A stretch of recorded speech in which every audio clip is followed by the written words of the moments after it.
Depression. What is depression? We hear them talk about clinical depression and other types of depression. I'm depressed, he is depressed, I take to social media and I talk about depression. Am I pretending? Am I seeking attention? What is depression? Today, at Walk Tall with Shiba, we are going to go into detail talking to a psychologist and others about what depression is and how to see depression and how to support depression and how to deal with depression. We're situated here at Solani's Lounge, and this is Walk Tall with Shiba.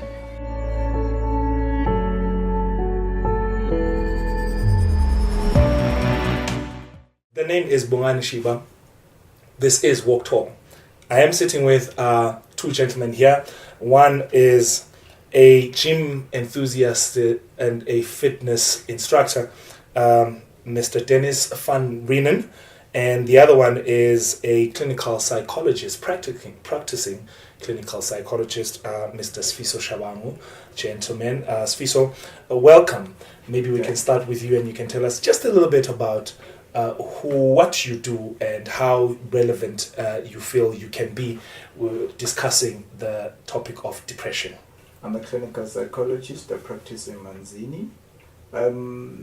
We basically work with mental illness, depression just being one of the many, but it is just one that has come to the surface because of media coverage, social media, like you mentioned earlier. So people are more aware of this form of mental illness that is out there.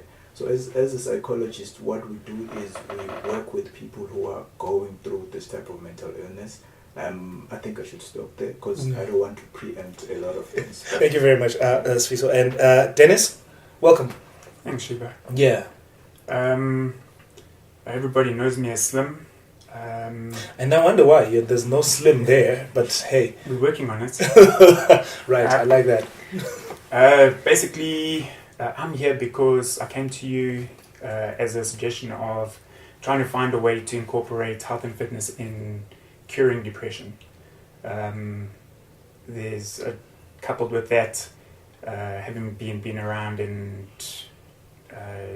being father, working and all of that sort of thing, I come across the depression topic quite a bit. So I'm just hoping to add some insights and hopefully maybe some solutions to what people are going through. And I like you saying add some insights. That would say to me, Dennis, you have been somewhere in a position or a level of depression to be able to feel like you could actually add value based on experience, maybe? It's very difficult to say. I do believe that I have experienced some levels of depression. It's not easy. There's a lot of pressure being father, husband, owning a company. One of the worst periods of my life was being retrenched and somewhat squandering the retrenchment money, which kind of put us in a bit of a bind. That was, I would probably say, that's one of the darkest periods of my life. And I think I did go through something, my form of depression. It never got, I never went to anybody to treat it. Yeah. Which I believe a lot of people actually do. They try and treat it themselves. But yes, I do believe that there has been some level of that in my life. So Dennis talks about how he cannot say he went through depression because he didn't go to a professional. We are seeing a lot of people pointing out or putting up that they are going through depression. A while ago, somebody told me that they were going through clinical depression. And I said to myself, wow, why don't you go to the clinic then? Because I didn't understand what clinical depression is and what they had seen that would give them. Maybe we can start at the bottom. What is depression? Okay. When we speak of depression, we're speaking of a mental illness that is from the get-go, and it's one of the depressive disorders that is out there. Much like we may hear a lot of people saying, I'm stressed, this, a lot of people now tend to say I'm depressed, you know, and they don't mean that in the clinical sense. And when we say clinical depression, we usually mean you have been to a professional and the professional has diagnosed you, and therefore you are clinically depressed. And so for us to say someone is clinically depressed, we look at certain symptoms, and when those are present for a certain period of time, we then say, okay, given that A, B, C, and D are present, and given that these things that we're mentioning have been present for this period of time, and the presence of those things is affecting your functioning socially, in terms of work, in terms of school, in terms of relationships, then we say you have the disorder. Okay. So some of the things that we look at, we say, okay, in the past 2 weeks, have you felt at least one of these two things, that you've had a depressed or sad mood for most of the day? Nearly every day. That's one of the criteria. And the other one is that, have you lost interest in pleasure or pleasurable activities?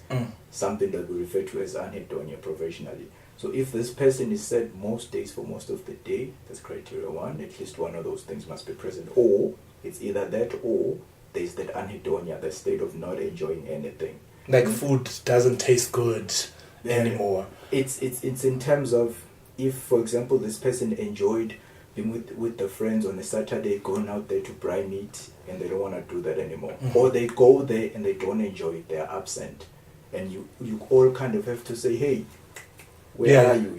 We're talking about this. Today you seem to be distant, or this person is not engaging with you in conversation. They're not enjoying themselves as they used to. So this disturbance must be a change from the usual way that they were.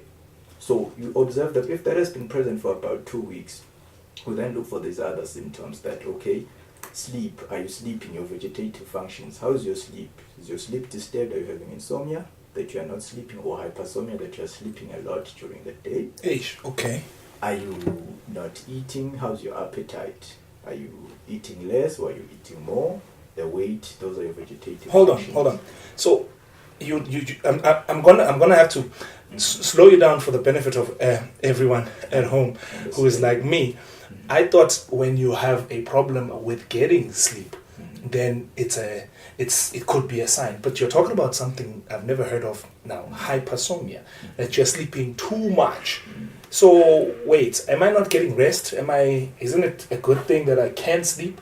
Because now that means my brain is not playing tricks as it would if I am unable to sleep.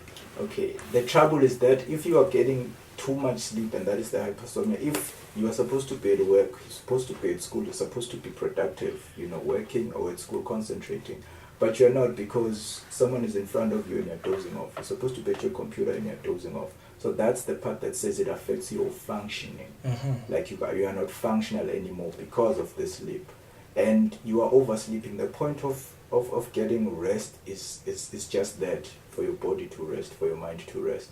So what that is essentially means is that your body is not resting, which is often an indicator that there's a lot on your mind. You are thinking a lot, you're processing a lot. And when we are asleep, usually those thoughts just die down and you just fall asleep. The moment you're aware of your thoughts, then you're awake. Okay. So as in a situation where I'm waiting for my check, my payment check to clear, and it doesn't, and I get an email to say, "Oh, sorry, it's going to be delayed." My first thought is, this is depressing. So can I say after that time that this has plunged me into depression, or like you said, it must be 2 weeks at all times? Yes, it must be a period, and feeling that way on its own does not equal depression. There's normal reactions to things that make us sad. That would make you sad, not getting your paycheck. It would make you sad, like Dennis mentioned, to lose your job and be retrenched. Those are normal reactions. You are feeling sad because of it. But the thing with depression is that the sadness becomes pervasive. It's prolonged. It's not just one event. And so you need these other symptoms to say that, okay, this person is depressed. We cannot just narrow it down to my check bouncing or my check not clearing. So we need these other ones, like you are sad, you are not sleeping, your appetite has gone, your weight, your ability to concentrate is diminished, so your performance at school, your performance at work, because you're not able to concentrate. Thank you very much for watching, and please remember to subscribe to the channel on YouTube, Walk Tall with Shiba. Like the Facebook page, Walk Tall with Shiba. You may also see some of these postings. They will be on the ARC Multimedia Eswatini page. We are S Solanis, and we have just been talking to Dennis van Reenen and Sfiso Shabangu, the clinical psychologist from Gamanzini. Just before we close, remember, nothing changes if nothing changes. Men, please create a circle and talk your problems out.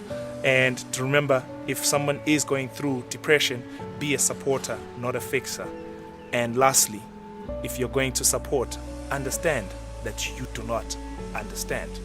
This is WalkTallWithShiba of Walk Tall with Shiba.